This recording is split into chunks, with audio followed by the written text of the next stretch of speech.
남편의 간에 문제가 있다는 사실을 알게 된 것은 결혼을 한 지 무려 8년 차가 되었을 때였어요.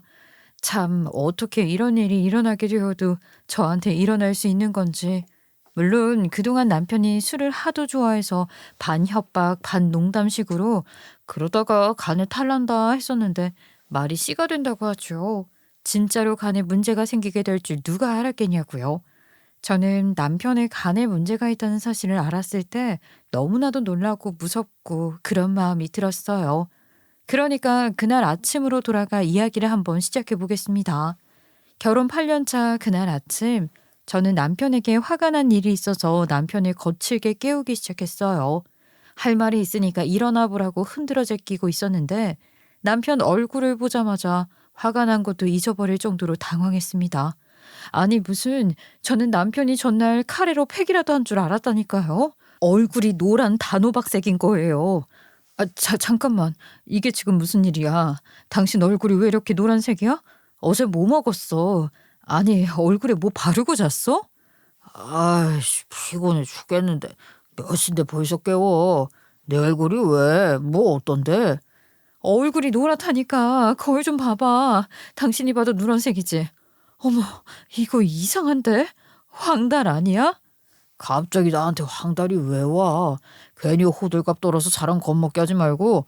아이 근데 누렇긴 되게 누렇네. 이상하긴 하네. 병원 가봐야 하는 거 아니야? 당신 간에 문제 생긴 거 아니냐고. 맨날 그렇게 술을 먹고 다니니까 간에 문제가 생길 법도 하지 않겠어? 어제도 당신 술 마셨지? 그 얘기하려고 깨운 거야? 괜히 재수없는 소리 하지 마. 그러면서 저한테 이불을 휙 던지는 게 아니겠어요? 일부러 던진 건 맞는데 왜 본인이 침대에서 일어나려고 과장된 몸짓으로 입을 걷어차면서 제 쪽으로 확 날아오게 발로 차는 그런 거 있잖아요. 아무튼 이불 더미를 저한테 일부러 맞춘 거죠. 아무리 그래도 마누라한테 이불을 던지는 게 말이나 되는 행동이냐고요. 지금 뭐 하는 거야? 이불에 먼지 같은 게 얼마나 많이 들러붙어 있는데 아유 기침 나와. 아침부터 재수없게 간에 문제가 생겼네 어쨌네 그런 소리를 하는데 화가 안 나겠어? 잘 자고 있는 사람 흔들어 깨워서는 아주 그냥 죽으라고 고사를 지내라 고사를 지내. 내가 죽었으면 좋겠냐? 아주 마누라라는 게 걱정은 안 하고 황달이니 간이니 뭐니 신이 나서는 에이휴. 내가 또 언제 신나서 그랬다고 그래. 그래도 혹시 모르니까 피 검사라도 한번 받아봐. 에이 진짜 재수없는 소리 그만하라고. 나 출근 준비해야 되니까 저리 가. 버럭버럭 하더니만 출근하더라고요. 근데 그 다음날도 노랗고 그 다음날도 노란 거예요. 나중에는 얼굴에서부터 쭉쭉 내려와서 손바닥까지 노란색인 게 아니겠어요? 저는 솔직히 걱정도 되고 심각한 병이면 안 되니까 이상한 것 같다고 검사 받아봐라 했는데 자기 건강하다고 바락바락 우기더라고요. 피 검사 받는 게 무섭냐고 물어보니까 그런 거 아니라고 그만하라고 하는데 속으로 저러다가 죽으면 지 손해지 뭐 하고 말았어요. 8년이나 같이 살았더니만 저 인간한테 질리는 꼴도 많이 보고 한심한 꼴도 많이 봐서 지 손해지 하고 말게 되더라고요. 근데 이 인간이 무섭긴 했나 보더라고요. 지가 봐도 노란색이고 남들이 봐도 노란색이니 회사에서도 말이 나오지 않았겠어요? 점심시간에 회사 근처 병원 가서 피 검사를 했나 봐요. 근데 염증 수치가 장난 아니라고 당장 큰 병원 가라고 했다는 거예요. 놀래서 이 인간이 연차 쓰고 큰 병원 가서 검사를 받았는데 글쎄 진짜로 간에 문제가 생긴 거죠. 급성 간부전증으로 간 이식 수술이 필요한 정도랬다는 게 아니겠어요? 아니 이렇게 티가 날 때까지 병원에 안 오시고 뭐 했냐고. 이 정도면 당장 이식 수술 받아야 할 지경이라고 했다는 겁니다. 남편은 어마어마한 큰 충격에 빠진 거죠. 그 그래서 간 이식 수술을 해야 한다고? 아니 당신 간은 튼튼해서 취하지도 않는다고 허거날 술을 그렇게 퍼마시더니만 간 수술이라니 이게 무슨. 아이고 아이고 우리 아들 어떡하냐. 어미야 너는 도대체 집구석에서 뭘 한 거냐? 우리 아들이 맨날 그렇게 술을 먹으면 어떤 술을 써서라도 술을 못 먹게 말렸어야지. 맨날 그렇게 술상을 차려주고 하니까 우리 아들이 간이식 수술을 받아야 할 지경까지 온 게 아니겠니? 이게 다 네 탓이다 네 탓이야. 우리 아들 없으면 나는 어떻게 살아? 네가 우리 아들 인생 다 망친 거다. 너 아니었으면 빚 갚는다고 이렇게 고생할 일도 없었을 거 아니야. 아니, 어머님, 그게 왜 또 제 탓이에요? 저 사람이 자기 관리를 똑바로 안 해서 그런 거죠. 너는 지금 내 아들이 간이식 수술을 받아야 한다는데 그런 말이 나와? 누구 때문에 우리 아들이 고생을 했는데, 누구 때문에 돈을 벌어야 했는데. 그렇게 말을 하는데 저는 좀 황당했죠. 아니, 막말로 남편이 저렇게 된 게 왜 제 탓이겠어요? 제 입장에서는 억울할 수밖에 없는 게 남편이 저렇게 된 건 잘못된 생활 습관 때문이지 제 탓이 아니다 이 말입니다.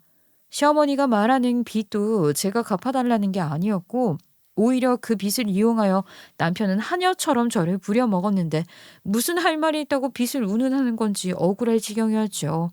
시어머니는 말이죠. 우리 남편이랑 저랑 결혼을 할 때에도 참 말이 많았던 사람이었어요. 저랑 남편의 조건이 너무나도 차이가 난다는 이유로 반대를 하셨거든요.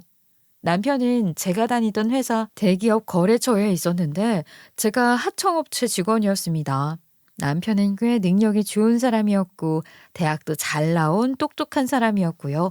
반면에 저는 전문대를 졸업해서 일찌감치 취업을 했는데 그게 우리 아버지가 보증을 잘못 써는 바람에 집안이 완전 빚더미에 올라앉게 되었기 때문이었어요. 아버지께서는 보증을 선 이후에 뒤통수를 맞고 빚을 다 떠안게 되셨었고 한동안은 집에도 들어올 수 없을 정도로 쫓기는 생활을 해야만 했어요. 그로 인해서 우리 가족은 정말 너무나도 힘든 삶을 살아야 했고요. 이렇게 자라온 환경도 조건도 달랐던 우리 부부가 본격적으로 엮인 건 회사에서 벌어진 해프닝 때문이었어요.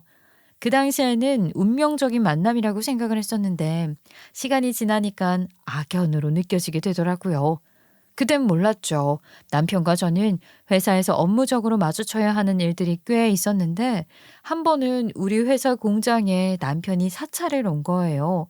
뭐 본인 회사에 들어가는 물건이다 보니까 공장 관리부터 시작을 해서 이것저것 살펴본다고 자주 출장을 나오곤 했었거든요. 장부를 들춰보면서 혹시 횡령이나 배임이 있을까 봐 확인을 하러 온 것이었지요. 우리 남편이 감사팀에 있었거든요.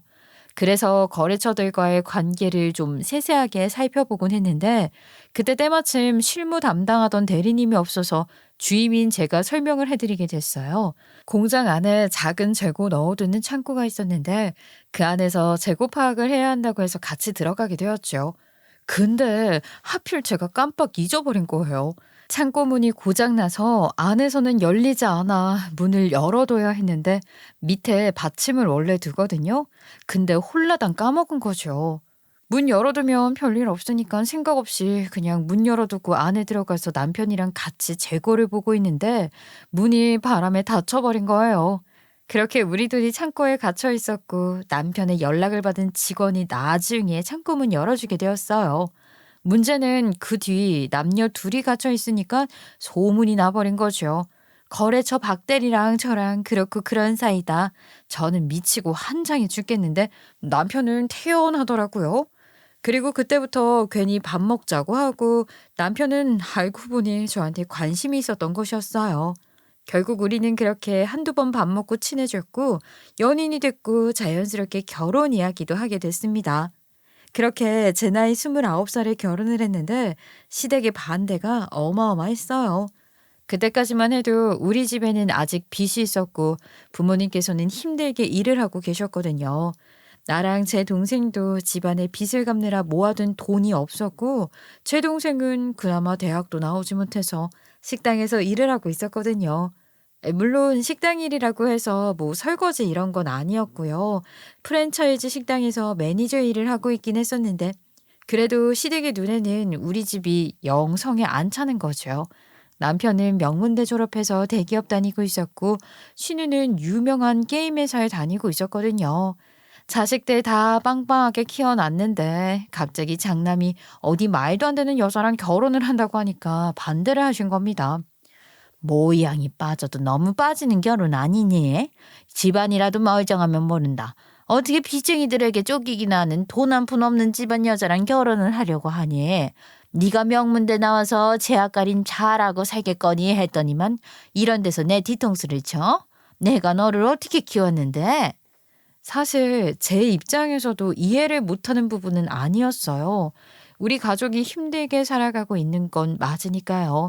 집에 빚이 뭐 꾸준히 갚아나가서 얼마 안 남았다고 해도 저랑 동생이 월급 받는 거 털고 해서 모아 모아 갚아야 하는 시점이었고요. 제가 당장 빚 갚는다고 모아둔 돈이 없었으니까 결혼 자금도 없었을 거 아니겠어요? 친정에서 뭐 해줄 수 있는 여력도 아니고 하니까 시댁돈, 남편 돈으로 결혼을 해야 하는데 누가 결혼을 시키고 싶겠냐고요.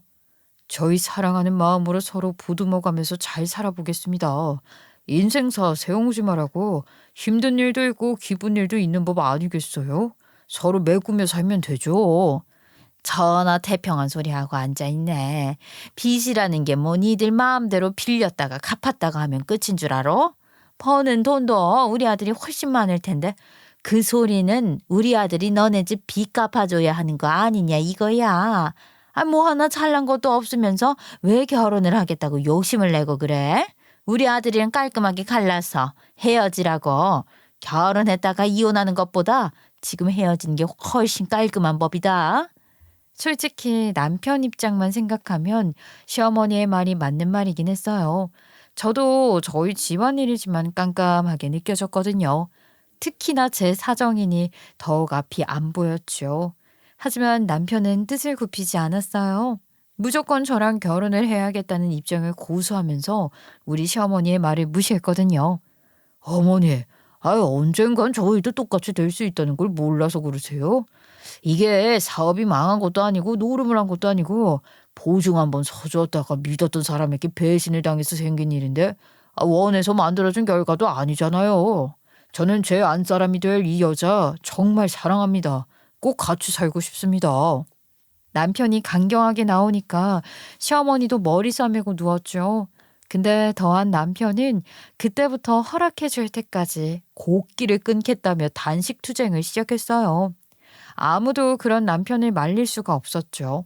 남편이 글쎄 술도 좋아하고 밥도 좋아하는 인간인데 밥을 뚝 끊어버리고 맨날 술만 처먹고 다니니까 시어머니가 이건 안 되겠다 싶었나 봐요. 결혼하라고 3개월 만에 허락이 떨어졌습니다. 정말 조촐하게 상견례도 하고 시어머니는 끝까지 우리 아들 돈 넘볼 생각하지 마라. 우리 아들 능력 좋다고 기댈 생각하지 마라. 신신당부를 했어요. 그렇게 결혼을 하게 되었고 이제는 별일 없겠다 싶었는데 말이죠. 결혼 딱 1년 차에 아이가 생기면서부터 우리도 삐걱거리게 되기 시작했어요.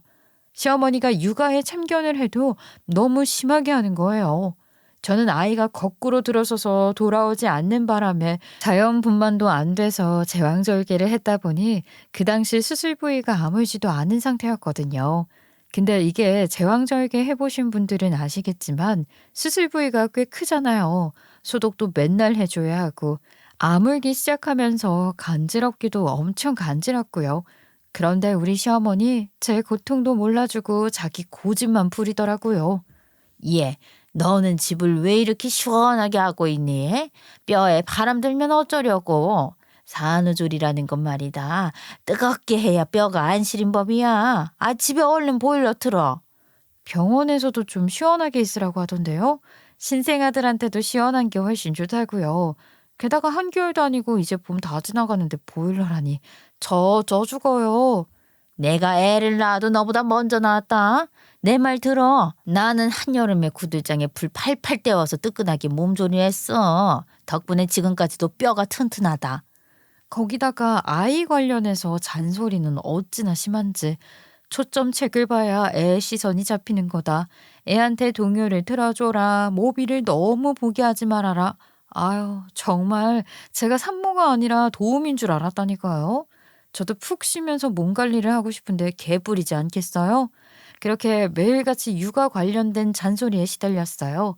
그래도 어른이 하는 말이라 목소리를 높이지 않았는데 이 시어머니가 선을 떡하니 넘는 게 아니겠어요? 우리 아이가 50일이 되는 날 예방접종을 하러 갔는데 시어머니가 예방접종을 하지 말라는 거예요. 네? 어머니, 예방접종을 하지 말라니요.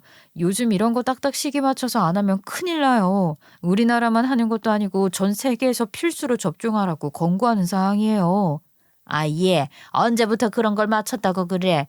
우리 때는 이런 거 안 맞고도 잘 컸다. 오히려 병균을 주입하는 게 예방접종 아니냐. 애가 병 걸리면 어떻게 하려고 그래? 자가 면역이라는 게 무엇보다 중요한 거다. 자기 스스로 이겨내야 모든 병을 이겨낼 수 있는 거야. 아, 그거 맞추지 마. 예방접종 그거 다 상술이야. 병원 상술. 그거 다 개변이에요. 어머님, 무슨 야간 쓰고 아이 키우는 그런 거 보셨어요? 그거 말 많았잖아요. 저는요, 자가 면역이고 뭐고 나라에서 맞추라고 시키는 건 다 할 거예요. 예방접종이 얼마나 중요한 건데요. 그리고 병균을 살아있는 걸 주입하는 게 아니라 사백신 죽은 병균이라 괜찮다고요. 얘가 내가 하지 말라는데 왜 고집을 부리고 그래?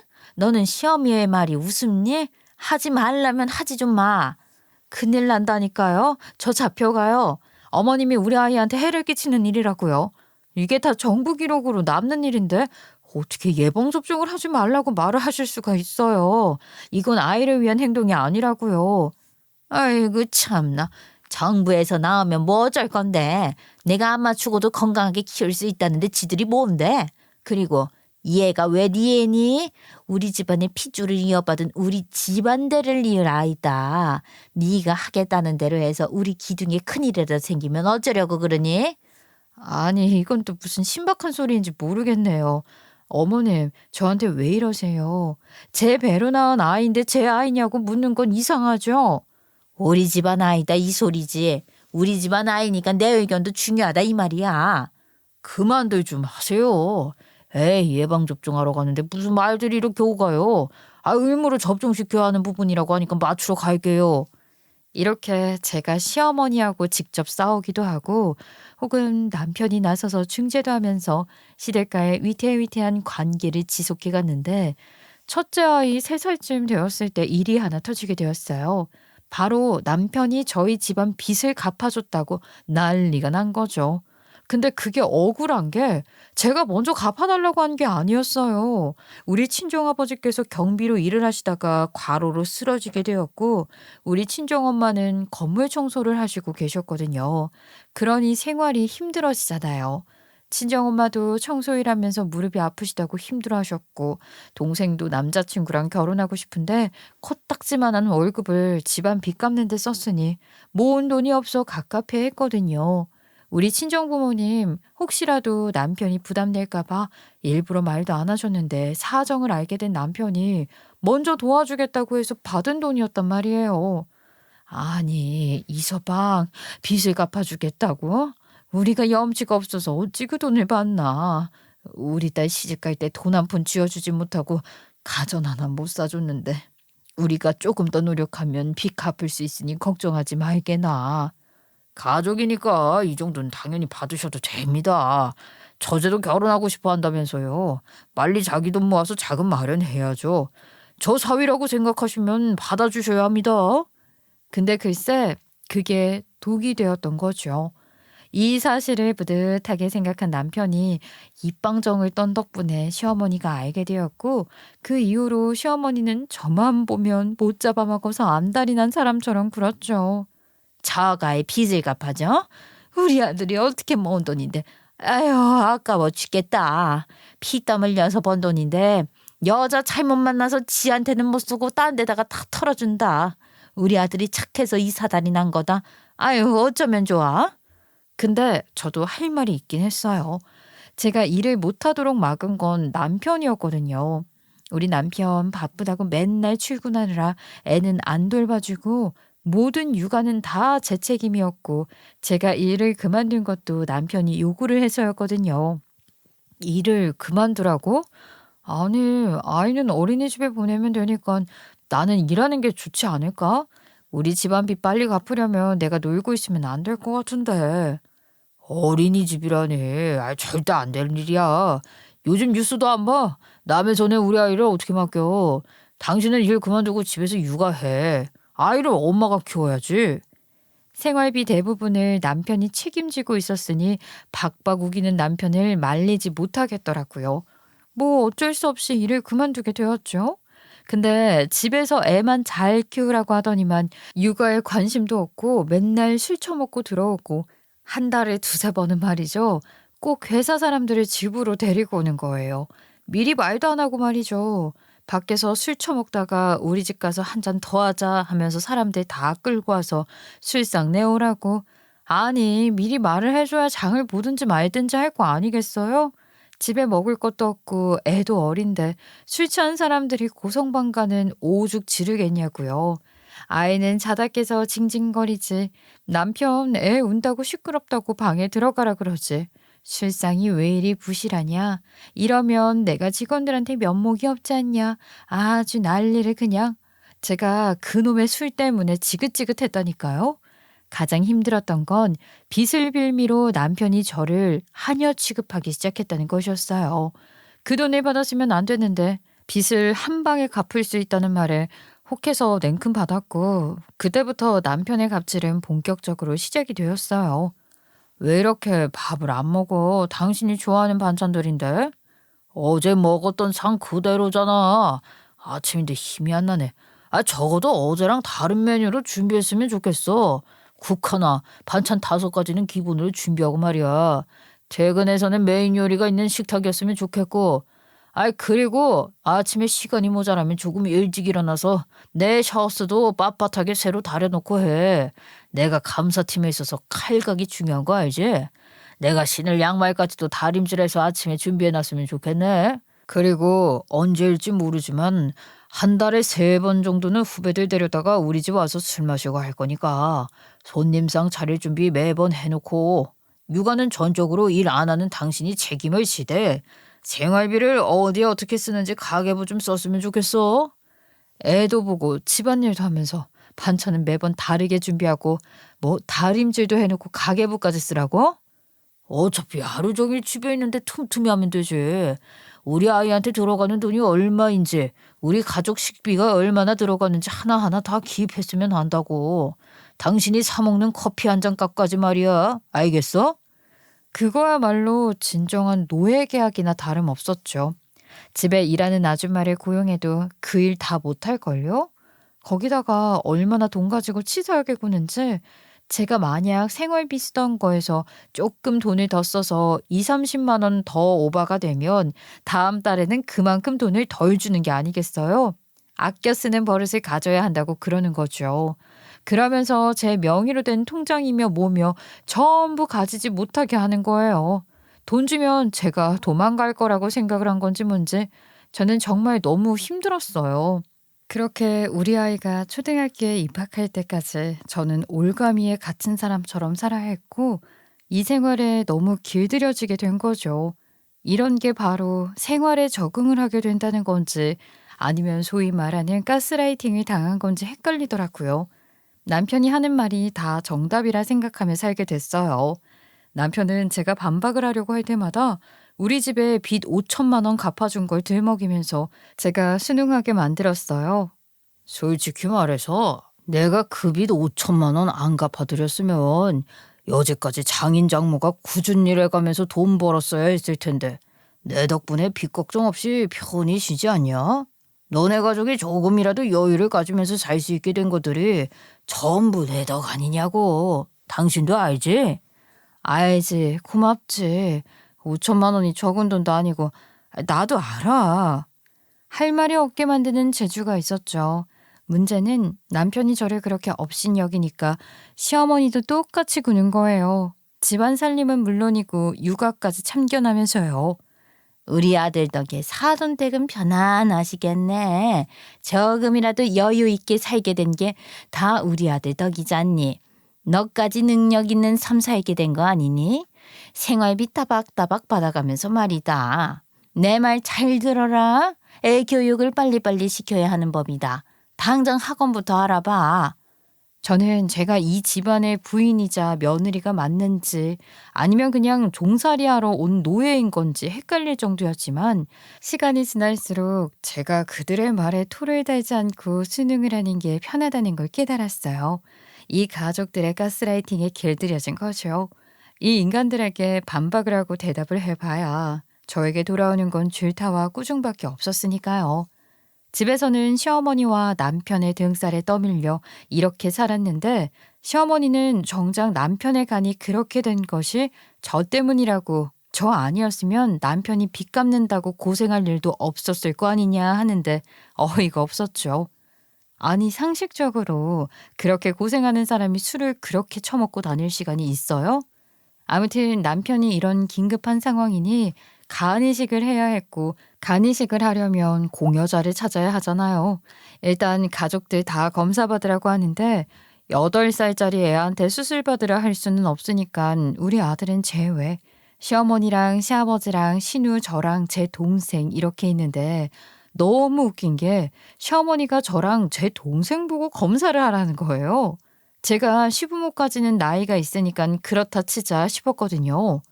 어머님, 어머님하고 아버님까지는 나이가 있으시니 그렇다 치고 아가씨는 왜 빼요? 생판 남인 제 동생 보고도 검사 받아달라 하시면서 아가씨는 왜 안 하는데요? 걔도 이제 시집가고 해야 하는데 이식 수술을 하면 좀 그렇지 않겠니? 제 동생도 아직 결혼 안 했잖아요. 만나는 사람도 있고 해서 조만간 날 잡을 것 같은데 그럼 제 동생도 검사해서 뺄게요. 한 명이라도 더 받아야지 무슨 소리야. 사돈처녀가 결혼하려면 적어도 10년은 있어야 하는 거 아니겠니?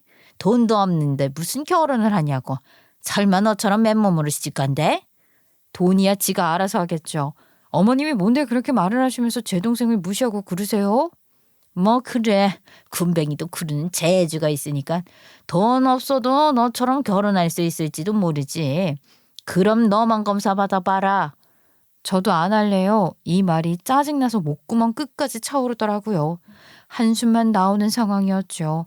그렇게 할 수 있었으면 100번도 더 했겠지만 미운하고나 사랑하는 내 남편이라고 간이식 수술을 해야 한다는데 제가 못하겠다는 말이 안 나오더라고요.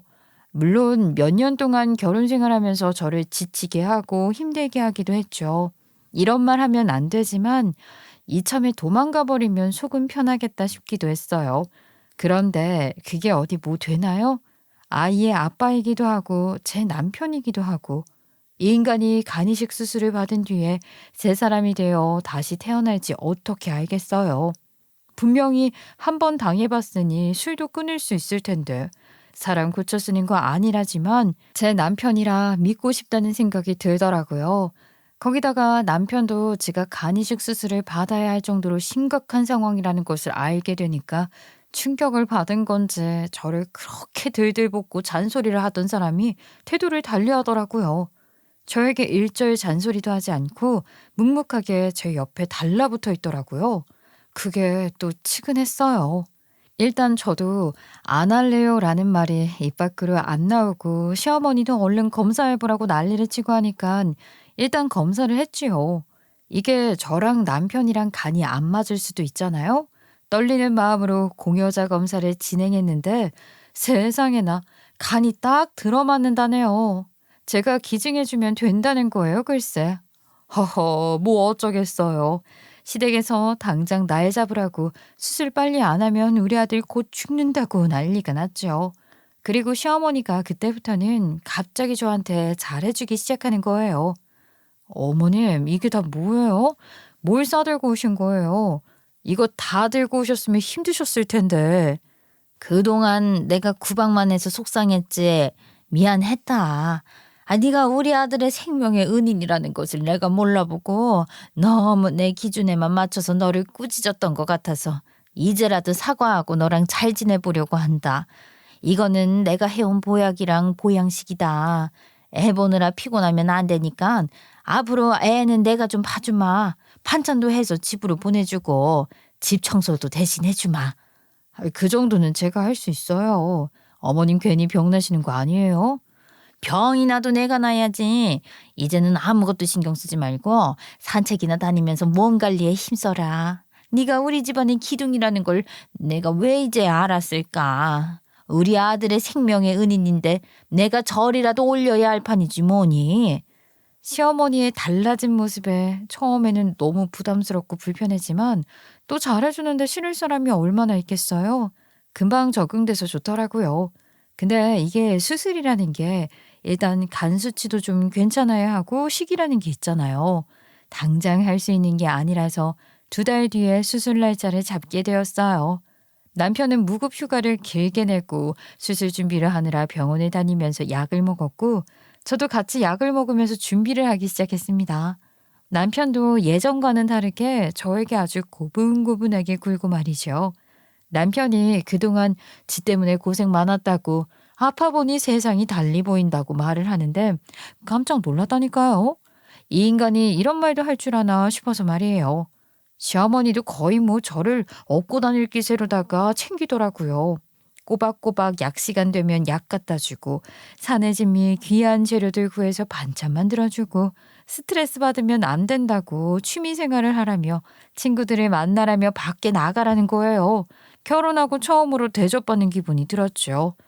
어머님, 이 봉투는 뭐예요? 그거 말이다. 내가 용돈 좀 넣었다. 내일 친정에 가본다며. 사돈 어른들이랑 맛있는 거 사 먹어. 항상 낳아주신 부모님께 감사하는 마음 가지면서 살아야 하는 법이야. 수술 날짜까지 건강 잘 챙기는 거 잊지 말고 친정 가서 푹 쉬다 와라. 그게 물론 어떻게 보면 가식이겠지만 그래도 이런 대접을 받는다는 게 처음 있는 일이라 좀 으슥하더라고요. 아유, 이렇게 챙겨주셔서 너무나도 감사합니다. 잘 쓸게요. 내가 더 고맙지. 수술 후에도 아무 걱정하지 말아라. 내가 다 챙겨줄 테니까. 수술하고 나면 후유증이 생길 수도 있다는데 그런 거 걱정하지 말고 말이야. 내가 앞으로 다 알아서 해줄 테니까 너는 그냥 수술만 신경 쓰고 있어. 살다 보니까 남편이랑 시어머니한테 이렇게 대접을 받는 날도 오는구나 싶었어요. 힘들었던 인생에 꽃피는 날도 있구나 싶어 밤에 잠도 푹 잘 잤죠. 그래서 저는 2달 동안 정말 즐길 거 다 즐기고 몸에 좋다는 거 다 챙겨 먹고 운동도 하면서 몸을 만들었고 수술을 하는 날이 되었어요. 전날 입원해서 검사 싹 받고 준비를 했죠. 수술 당일이 되었는데 남편보다 위급한 사람이 있어서 수술이 오후로 밀리게 되었어요. 원래 오전에 수술을 하기로 되어 있었거든요. 간이식 수술이 8시간에서 10시간 정도 걸려서 하루에 2번 수술을 하는 경우가 없는데 오전에 뭐 간 문제로 응급수술을 해야 하는 사람이 생겼다고 하더라고요. 아무튼 갑자기 시간이 밀리는 바람에 긴장되는 마음을 가지고 대기를 하는데 시어머니가 제 손 딱 잡고 막 기도를 하고 난리를 치더라고요. 그래도 감사했죠. 저를 위해 기도를 해주시니까요. 어머님, 저 수술 잘 받고 올게요. 우리 남편한테 제 튼튼한 간 잘 주고 올 테니까 어머님도 너무 걱정하지 마시고 수술 오래 걸린다니까 집에서 좀 쉬시든지 근처에서 좀 마음 편안하게 먹고 식사 챙기시고 계세요. 그래 그래. 나 알아서 하마. 네가 잘 해낼 거라 믿는다. 우리 아들 목숨 살려주고 너도 무탈하게 나올 거라 믿는다. 고맙다. 수술 시간이 되어서 준비를 하러 들어가는데 금식하고 뭐하고 배고파 죽겠더라고요. 아무튼 수술대 위에 올라갔죠. 공여자도 6, 7시간은 수술을 해야 한다고 하길래 너무나도 긴장이 되어서 누워 대기를 하고 있었는데 말이죠. 한참이 지나도 뭐 마취를 한다거나 그런 게 없는 거예요. 보통 공여자 간을 먼저 떼고 수혜자한테 간다고 했는데 제 수술이 진행이 안 되는 게 이상하다 싶었지요. 시간도 모르고 그냥 가만히 누워있는데 한참 뒤에 의사가 오더니만 난감하다는 듯이 말을 하더라고요. 저 공여자님, 안타깝지만 오늘은 수술을 진행하기 어려울 것 같습니다. 일단 병실로 돌아가셔야 할 것 같아요. 네? 갑자기 그게 무슨 소리예요? 저 금식까지 다 했는데 왜요? 그게 수혜자 상태가 너무 안 좋아서요. 과호흡도 오고 발작까지 일어났습니다. 뭐라고요? 우리 남편이 발작을 했다고요? 왜요? 지금은 괜찮은 건가요? 혹시 위중한 상태거나 그런 건 아니죠? 발작은 지금 약물을 써서 가라앉혔는데 수술은 조금 어려울 것 같아요. 약이 들어가서 어떤 반응을 일으킬지 장담할 수 없거든요. 수술에 대한 긴장감이 극에 달아서 그럴지도 모르고요. 원인은 알 수 없죠. 거기다가 피검사상 간 수치도 조금 안 좋아졌고요. 혈압도 많이 떨어지셨습니다. 위험 부담해서 수술하느니 하루 더 지켜보는 게 좋을 것 같네요. 의사가 수술을 못 한다는데 어쩌겠어요. 저는 다시 수술실 밖으로 나오게 됐어요. 일단 뭐 침대에 누워서 가라고 하더라고요. 누워서 나오는데 수술실에 들어간 지 한 2시간은 지난 것 같더라고요. 원래 보호자들이 문 앞에 있잖아요. 근데 간이식 수술이라서 시간이 오래 걸리니까 다들 뭐 밥을 먹으러 간 건지 뭐 딴 거 하러 갔나 보더라고요. 아무도 없었어요. 남편이랑 저랑 2인실에 같이 있었는데 남편은 중환자실로 가서 면역력 무슨 실에 들어가 있는다고 하고 저만 2인실에 떨렁 남겨지게 되었습니다. 하도 긴장을 해서 그랬던 건지 뭔지 병실에 도착을 하자마자 깜빡 잠이 들고 말았어요. 배도 고프고 하니 졸음이 막 쏟아지더라고요. 그래서 한참 자고 있는데 누가 "어머 벌써 왔어?" 하는 소리가 막 들리대요. 잠결에 소리를 듣고 부스스 눈을 떴죠. 시부모님이랑 신우가 병실에 와 있었어요. 저희 친정부모님께서는 밤늦게나 시간이 돼서 오실 수 있다고 하셨거든요. 제가 수술 못했다고 남편 수치가 불안정해서 하루 정도 약을 더 써보기로 했다고 말을 하려고 하는데 시어머니가 호들갑을 떨면서 제가 말할 틈을 안 주시더라고요. 간이 엄청 싱싱했나? 수술이 왜 이렇게 빨리 끝났대? 그래도 좋은 거지 뭐. 배는 좀 괜찮니? 수술을 안 했으니 당연히 괜찮죠. 네, 괜찮아요. 저 어머님. 그래 잘했다. 간 잘 떼어졌나 보다. 아유 이제야 겨우 한시름 났네. 그럼 우리 아들 이제 생명에 큰 문제는 없는 거겠지? 수술 못했다고 소식을 전하려고 하는데 이놈의 시어머니가 말을 쉬지를 않대요. 혼자 꿍시렁 하더니만 갑자기 저를 차가운 시선으로 보더니 놀랄 말을 하더라고요. 예. 이제 내가 할 말 해도 되겠다. 아이 간도 떼어줬으니까 너는 쓸모가 없어. 이게 간이식 수술하고 나면 말이야. 후유증이 심하게 나타나서 몇 달을 약도 먹어야 하고 병원에도 왔다 갔다 해야 한다는데 그럼 우리 아들은 누가 돌보니? 둘 다 병자면 안 되잖아. 네가 간 떼어준 거는 평생 감사하게 생각할 테니까 이제 그만 우리 아들이랑 이혼해라. 네? 어머님, 지금 그게 무슨 소리세요? 이혼을 하라고요? 그래. 간 없는 년 어디다 쓰니? 나중에 우리 아들이 만약 또 간에 문제 생기면 그때는 네가 못 받잖아. 그러니까 이제 그만 우리 아들이랑 헤어져. 이혼하라고. 가뜩이나 마음에 안 들었는데 내가 간 때문에 그 세월 참아준 거라 생각해라. 그 말이 끝나기가 무섭게 신혼년이 이혼 서류를 저에게 내미는 게 아니겠어요? 사인을 하라고 하더라고요. 아니, 제가 수술을 안 했으니 망정이지. 했으면 얼마나 억울할 상황이겠냐고요. 기가 막혀서 제가 피식 웃고 말았어요.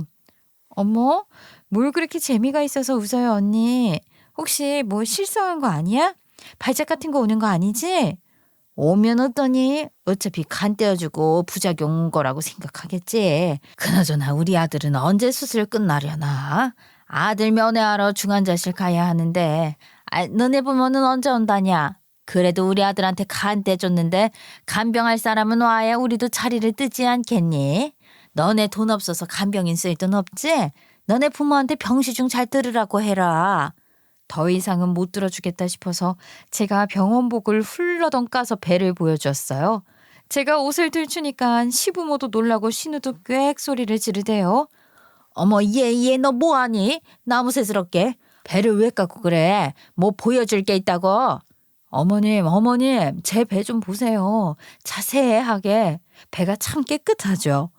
밥 잘 먹어서 그런지 투실투실한 게 깨끗하구나. 근데 그게 뭐가 문제냐? 아니, 자세히 보시라고요. 간을 떼어줬으면 수술 자국이 있어야 하는데 없잖아요.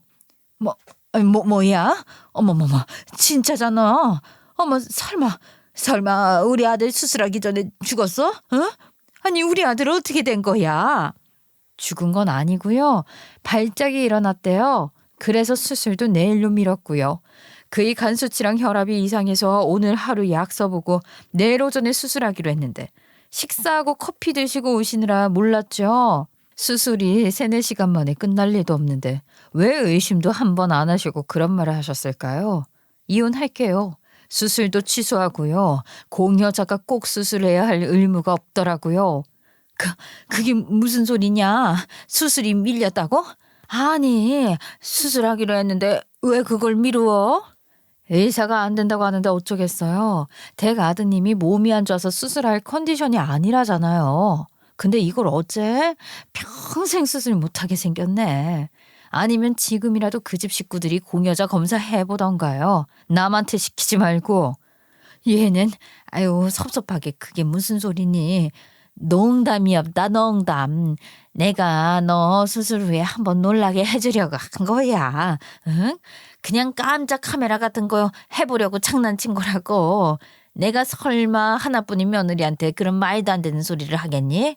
염치도 없이 너는 우리 집안 평생 기둥이다. 깜짝 카메라 같은 소리 하고 있네. 요즘 뭐 너튜브 하세요? 제가 진짜 등신인 줄 아시는 건 아니죠? 저도 더 이상 말은 곱게 못하겠네요. 여시나 까잡수세요. 저 수술 안 합니다. 지금 바로 의료진한테 말하고요. 이혼도 해드릴게요. 어차피 저 뭐 손해볼 거 없거든요. 간 떼어주는 게 손해지. 예, 내가 잘못했다. 아이고, 내가 실수했다. 그냥 농담한 거야, 농. 내가 이제는 오락가락해서 어디까지 장난을 쳐야 하는지 개념이 없다. 내가 치매 검사라도 해봐야겠어. 요즘 말이 뭐 그렇게 허나온다.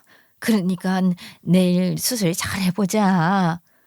그래, 언니. 우리 엄마가 미쳐서 그래. 언니 아니면 누가 우리 오빠를 살려줘? 생명의 은인도 몰라보고 지금 나를 버리려고 한 거 아니야. 그깟 빚 갚아준 거 5천만 원? 간 떼어주는 게 얼마짜린데? 손해는 내가 보는 거지. 나 돈 억만금을 줘도 안 하렵니다. 그리고는 간의사 호출하는 벨 눌렀죠. 빠르게 오시더라고요. 환자분 무슨 일 있으세요? 네, 저 간 기증자인데 이 링거 빼주세요. 저 퇴원할게요. 내일 간이식 하기로 했던 거 수술 안 할래요? 공여자분 마음 결정하신 걸까요? 의사 선생님과 이야기를 해보시는 게 좋겠네요. 무슨 소리야? 수술을 왜 안 해? 안 하긴. 야야, 간 내놔. 간 줘. 우리 아들한테 간 주라고. 아니 무슨 구미호도 아니고 저한테 간 맡겨놨어요? 예? 간을 왜 달래? 시간이나 떼주던가. 곧 간의사가 의사를 불러왔고 의사한테 무서워서 간이식 못하겠다고 하니까 의사가 가족들 다 나가 계시라고 하대요. 시부모랑 시누랑 쫓겨났죠. 간이식 꼭 공여자가 의무감에 해야 하는 거 아닙니다. 하기 싫으면 강요할 수 없는 문제기도 하고요. 근데 남편분이시고 급성이신 건 아셔야 합니다. 예식대기 올려두면 얼만큼 기다려야 할지 모르는 일이기도 하고요. 상관없어요. 저 이혼할 거고요. 제 남편도 이제 아닐 거거든요. 제 간 소중해서 못 주겠네요. 그런 나쁜 놈한테는요. 그렇다면 수술은 안 하시는 걸로 알겠습니다. 간이식 대기 명단에 올려두도록 할게요. 의사가 문을 열고 나가자 시어머니가 쏜살같이 뛰어들어와서는 의사의 바짓가랑이 붙잡고 매달리더라고요. 아이 수술하겠다고 했다가 안 하는 법이 어딨어요. 우리 아들 수술해 주세요. 우리 며느리 간 떼서 주시라고요. 공여자 선택이 그러하면 강요할 수 없습니다. 이식 대기 명단에 올려두고 맞는 간 나오면 수술 진행할게요. 시어머니 거의 기절할 것처럼 울고불고 하네요. 저는 바로 퇴원 수속을 밟기 위해 동생을 불렀어요. 내가 잘못했다 어미야. 내가 입방정이야. 내가 잘못했어. 제발 우리 아들 불쌍한 우리 아들 한 번만 살려주라. 어미가네 우리 아들 목숨 달렸다. 저 망할 여편의 입을 당장 꿰매어 버리든가 해야지. 이혼은 무슨 이혼이야. 우리 아들 살려주라. 갑자기 이러는 게 어딨냐. 아이 며느라가야 제발. 아우 시끄러워. 왜 남의 병실에서 소란이야? 다들 나가세요. 예? 아가씨 뭘 그렇게 쳐다봐요. 아가씨가 오빠 꼭 살리면 되겠네. 간 잘 떼어주고 결혼 준비도 잘 하세요. 30분쯤 소란을 피우니 동생이 도착을 했더라고요. 주섬주섬 짐을 싸고 나가려는데 망할 시어머니가 제 머리채를 확 잡는 거 아니겠어요? 이년아 가긴 어딜 가? 간 주고 가야지. 저도 못 참죠. 저도 시어머니 머리채 같이 잡아버렸어요. 그러니까 신우가 뭐 하는 짓이냐고 달려드는데 동생이 신우를 확 밀쳐버렸습니다. 내가 안 주고 그냥 이혼하겠다는데 니들이 왜 간내 나라 지랄이야. 니들 간 줘. 내 간 탐내지 말고. 야야, 우리 아들이 너네 친정빚까지 다 갚아줬는데 우리 아들을 버리겠다는 게 이게 말이나 되는 소리야? 갚아줘. 기가 막히고 코가 막혀서 원 이자까지 쳐서 돌려받아 놓고 뭘 갚아줬다고 따지고 있어. 이자까지 쳐서 돌려받았다고? 아이, 그게 뭔 소리냐? 사실 우리 친정엄마가 말이죠. 외삼촌한테 재산을 전부 물려받게 되었거든요. 외삼촌은 평생 혼자 살고 결혼도 안 하고 그래서 부모님 다 돌아가신 뒤에 우리 엄마밖에 가족이 없었어요. 물론 재산을 물려받았다고 해도 많지는 않았지요. 삼촌도 평생 가난하게 살았던 사람이라 늙음하게 몇 천만 원 정도 가진 게 전부였던 사람이었거든요. 근데 그 몇 천만 원을 남편이 가지고 간 거예요. 저는 당연히 가족이고 남편이니까 숨길 이유는 없다고 생각하고 우리 엄마가 외삼촌의 재산을 물려받게 되었다고 아주 큰 돈은 아니지만 그래도 아예 없는 것보다는 낫지 않겠냐고 덕분에 숨통이 조금 튑 것 같다 하고 말을 했었거든요. 근데 이 미친놈이 저 몰래 친정부모님을 뵈러 간 거예요. 지가 5천 빌려줬으니까 이제는 갚아야 하지 않겠냐고 말이죠. 남편놈이 화나는 게 외삼촌한테 엄마가 물려받은 돈이 5천만 원하고도 몇백만 원 더 남아 있었는데 그 몇백만 원까지 야무지게 이자라면서 가져갔다는 게 아니겠어요? 저는 그 사실을 모르고 있다가 친정집에 간 날 우연히 그 내용을 듣게 되었어요. 그때 남편이 무슨 출장을 간다고 한 날이었는데 남편이 없으니까 제가 얼마나 해방감을 느꼈겠어요? 집에 남편 없으니 밥 안 해도 되고 애들이야 제가 챙기면 되니까 이럴 땐 친정에 가서 편하게 지내야겠다 싶어서 간 거였는데 자다가 부모님께서 이야기하는 걸 잠결에 들은 거죠. 그래서 남편이 카레처럼 얼굴이 노랗게 되었던 날 할 말이 있다고 그렇게 거칠게 남편을 깨웠었던 거예요.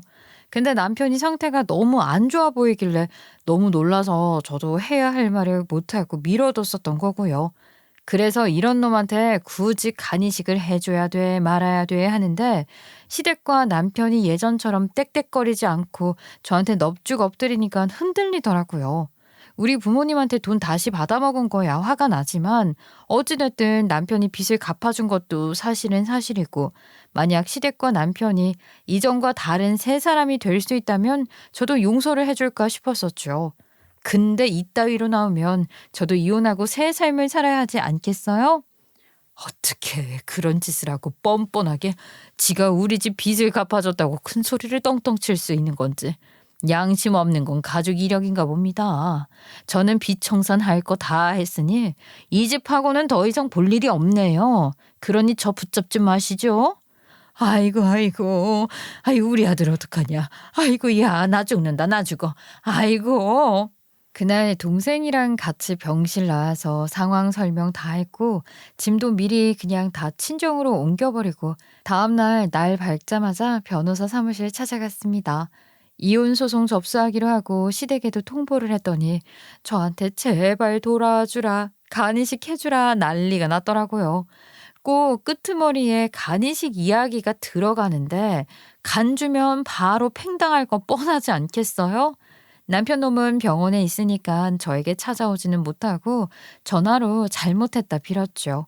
그렇게 몸 아까운 줄 모르고 막 살더니 죽기는 싫은가 봐요. 내가 장인장모한테 5천 다시 돌려줄게. 이자 받은 거 2배로 쳐서 드릴게.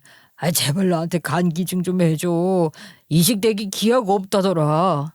내가 고작 돈 5천에 간을 떼줘야겠니? 몇 억을 들고 와도 떼어줄까 말깐데.